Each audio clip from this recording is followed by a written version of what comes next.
Hello दोस्तों।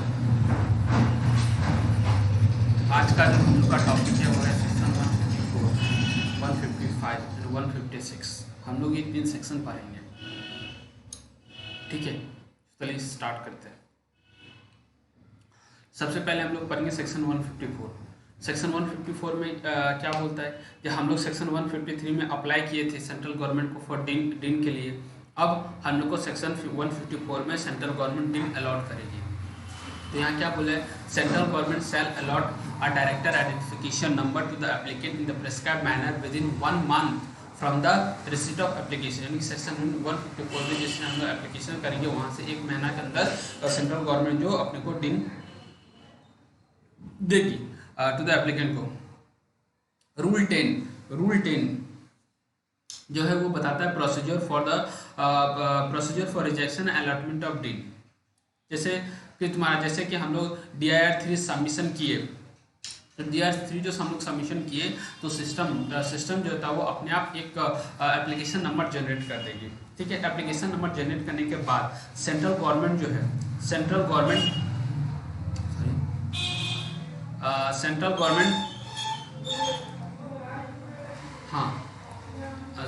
Government जो है वो प्रोसेस करेगी एप्लीकेशन को प्रोसेस करेगी एंड रिसीव करेगी allotment of dean for the allotment dean and decide on the approval और रिजेक्शन देयर ऑफ। देखो, जैसे कि हम लोग का एप्लीकेशन सबमिट होने के बाद सेंट्रल गवर्नमेंट जो तो उस एप्लीकेशन को प्रोसेस करेगी। प्रोसेस करने के बाद सेंट्रल गवर्नमेंट डिसाइड करेगी कि उस एप्लीकेशन को अप्रूव करना है या फिर रिजेक्ट करना है। ठीक है, हाँ, सेंट्रल गवर्नमेंट जो भी चाहे अप्रूव करे चाहे रिजेक्ट करे वो कम्युनिकेट करेगा एप्लीकेंट को।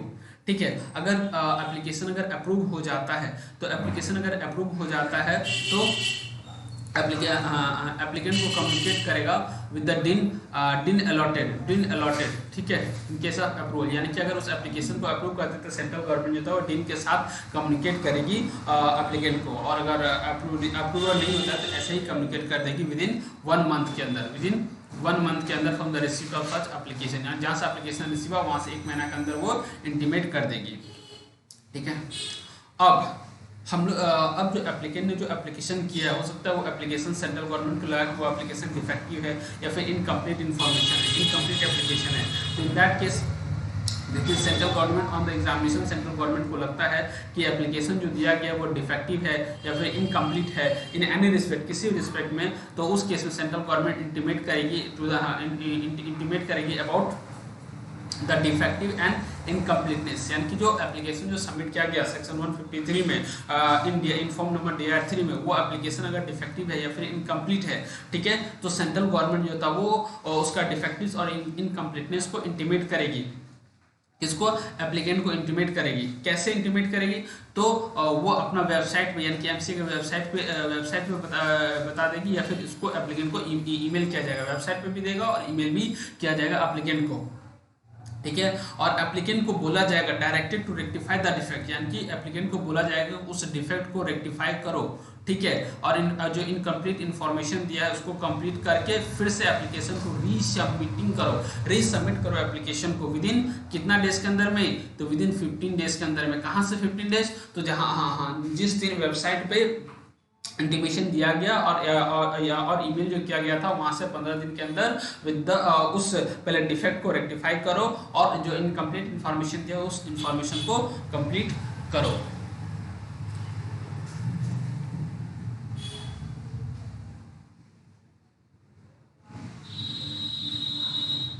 इन्फॉर्मेशन दिया उस इन्फॉर्मेशन को कंप्लीट करो।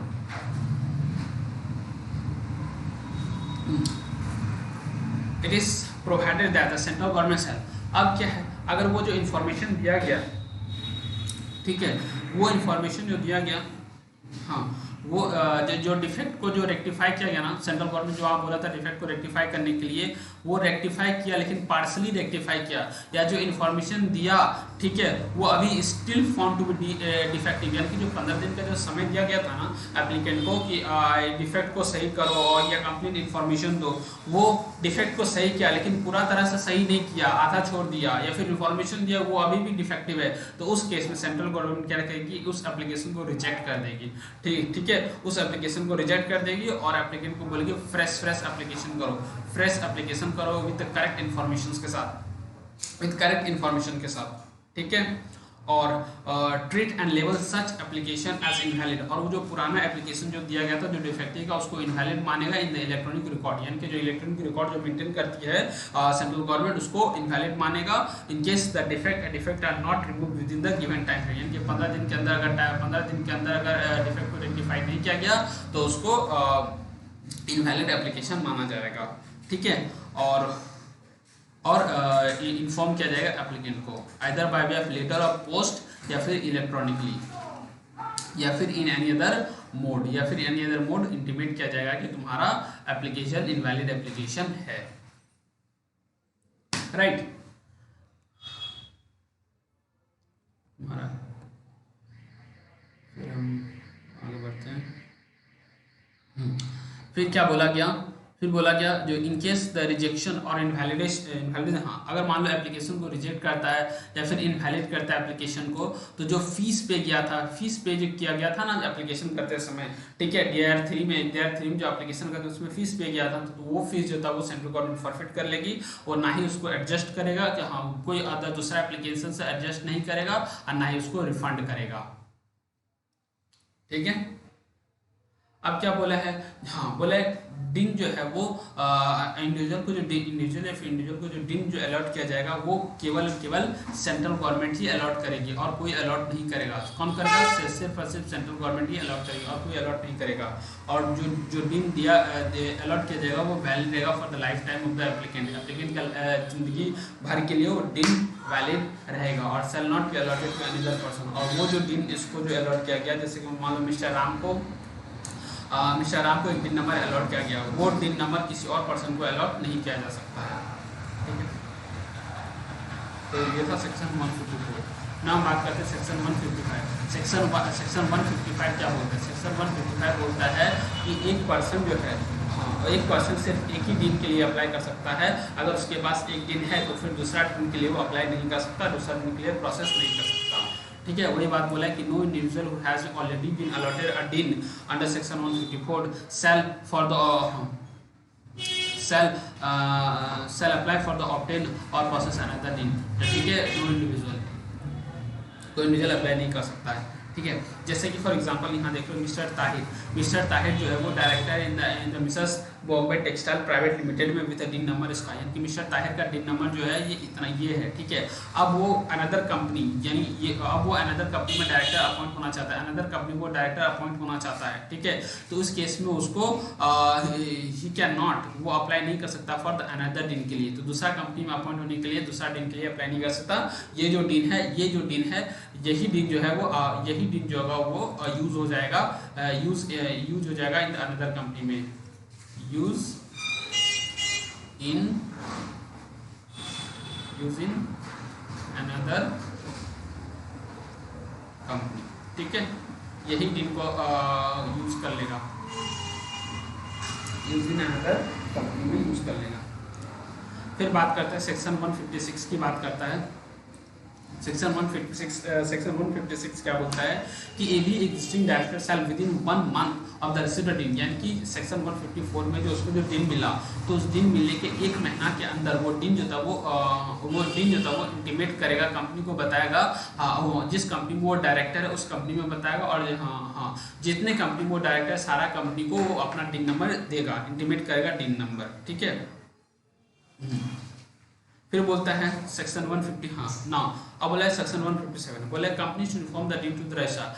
अब सेक्शन 156 में जो इंडिविजुअल जो डायरेक्टर ने जो अपना डिन नंबर सबमिट किया है कंपनी को, उस डिन नंबर को अब कंपनी क्या करेगी, every company shall within 15 days, यानी कि जहां से डायरेक्टर ने डिन नंबर दिया वहां से 15 दिन के अंदर, ठीक है, वो सारे डीन को रजिस्ट्रार को इंटीमेट करेगी उस दिन के बारे में 15 दिन के अंदर में। और यहाँ रजिस्ट्रार को देगी या फिर एनी अदर या फिर कोई अदर ऑफिसर्स को देगा या कोई अथॉरिटी को देगा जिसको ऐसे सेंट्रल गवर्नमेंट ने स्पेसिफाइड किया है along with prescribe fees.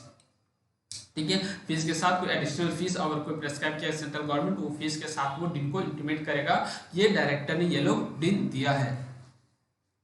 Every such intimation shall be furnished in the prescribed form and the manner। ठीक है,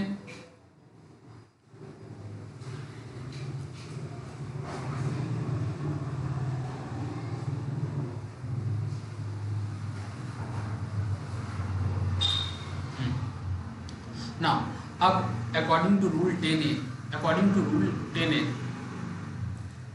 10A of the company's appointment and qualification of director of 2014 क्या बोला कि एवरी डायरेक्टर ठीक है जिसको डीन मिला था, कब मिला था on every director in one और मोर कंपनीज ऑन और बिफोर 30 जून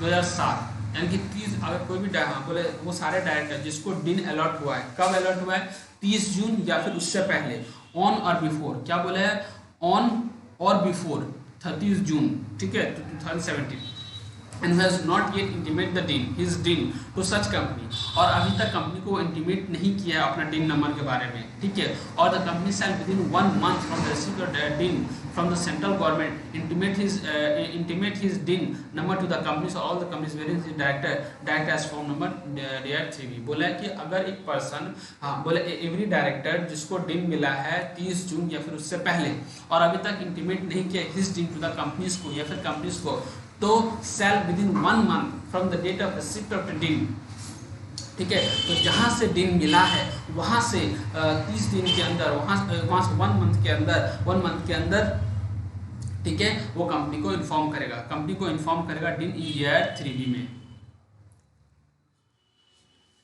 ठीक है, and the intimation by the company of DIN of its director under section 157 shall be furnished in DIR 3C within 15 days from the date of receipt of section 156। यानी कि अगर मान लो 2007 या फिर उससे पहले इसको डीन मिला है तो डायरेक्टर जो होता है वो डीन कंपनी को इंटीमेट करेगा इनफॉर्म नंबर 3B में, और कंपनी जो होता है रजिस्ट्रार को इन्फॉर्म करेगा इनफॉर्म नंबर 3C में 15 डेज के अंदर, ठीक है। देख लो अब यहाँ पे ये जो तुम्हारा रूल 10 है अब the companies appointment qualification rule 2014, ये तुम्हारा एप्लीकेबल कब से 18/9/2014 से, ठीक है, 18/9/2014 से बताना पड़ेगा, ठीक है। अब बोल रहा है कि according to section 157 section 2 if any companies fails to furnish the DIN to the registrar shall be liable to pay penalty. हाँ ठीक है, अगर मान लो कंपनी डायरेक्टर ने अपना डीन जो था वो कंपनी को बता दिया, लेकिन कंपनी ने उस डीन को सेंट्रल गवर्नमेंट को इंटीमेट नहीं किया, तो उस केस में कंपनी को पेनल्टी लगेगा। कितना पेनल्टी लगेगा तो 25,000 in case of continuous failure with further penalty of ₹100 each day after first day during which failure continuous maximum 1 lakh. यानी कि अगर दिन इंटीमेट नहीं किया रजिस्ट्रार को तो 25,000 तो लगेगा ही लगेगा, प्लस जितना दिन और लेट कर रहा है इंटीमेट करने में उतना 100 रुपया पहला दिन छोड़ के। जैसे कि मान लो आज तुम्हारा लास्ट डे है इंटीमेट करने की, 15 दिन आज खत्म हो रहा है, तो आज का दिन छोड़ के ठीक है कल से तुम्हारा 100 रुपया पर डे लगेगा फाइन, जब तक कि तुम पे नहीं करता, सब्जेक्टेड टू मैक्सिमम 1 लाख। यानी कि 1 लाख अगर पेनल्टी होगी उसके बाद अगर भी डिफॉल्ट हो रहा है तो नहीं लगेगा, ठीक है, उसके बाद भी अगर डिफॉल्ट हो रहा है तो नहीं लगेगा। Further every defaulting officer the company shall be liable to pay penalty under penalty, और जो भी डिफॉल्टिंग ऑफिसर है जो भी डिफॉल्टिंग है यानी कि जो डिफॉल्ट किया है डिफॉल्टिंग ऑफिसर जो था उसको लायबल टू पे पेनल्टी, उसको पेनल्टी देना पड़ेगा। कितना देना पड़ेगा तो मिनिमम पेनल्टी 25,000 देना पड़ेगा, in case of continuous failure 100 रुपया देना पड़ेगा each day after the first day, और मैक्सिमम तुम्हारा 1 लाख तक उसको देना पड़ेगा,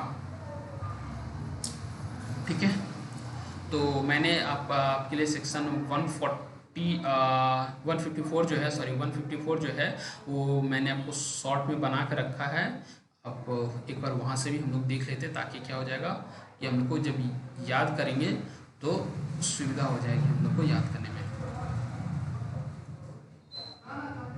ठीक है,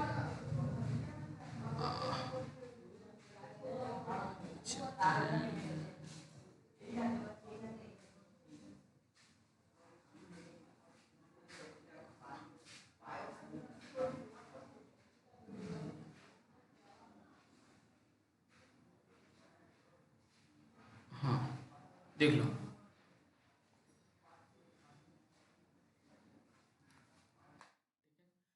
154 क्या है, सीजी जो है within 1 month from the date of accept application, section 153 जो अलर्ट करेगा डीन टू द एप्लीकेंट को।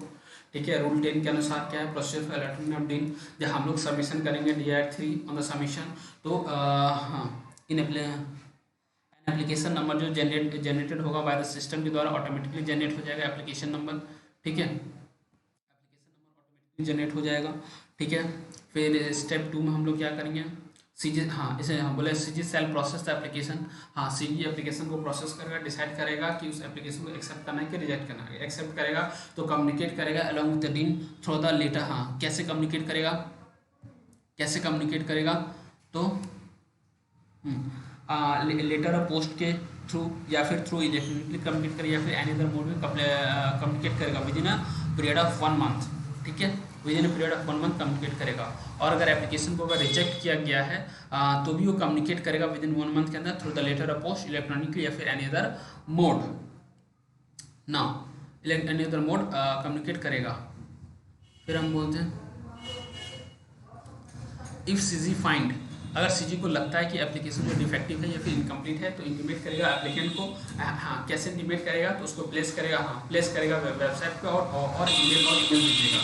ठीक है, ईमेल भेजने का उसके बाद क्या करेगा, डायरेक्ट करेगा एप्लीकेंट को कि रेक्टिफाई करो एंड द रीसबमिशन करो with in 15 days of the such 15 days. कहाँ से, जहाँ से वेबसाइट पे प्लेसिंग किया वेबसाइट पे और जहाँ से मेल किया। ठीक है, फिर क्या करेगा, अगर हाँ उसके बावजूद भी अगर डिफेक्ट जो रेक्टिफाई नहीं हुआ तो पेनाल्टी डिफेक्ट जो रेक्टिफाई किया वो पार्सली रेक्टिफाई किया या फिर इन्फॉर्मेशन जो दिया गया वो डिफेक्टिव था इन्फॉर्मेशन, तो क्या करेगा सीजी तक उसके एप्लीकेशन को रिजेक्ट कर देगा और डायरेक्ट करेगा एप्लीकेंट को to make a fresh application.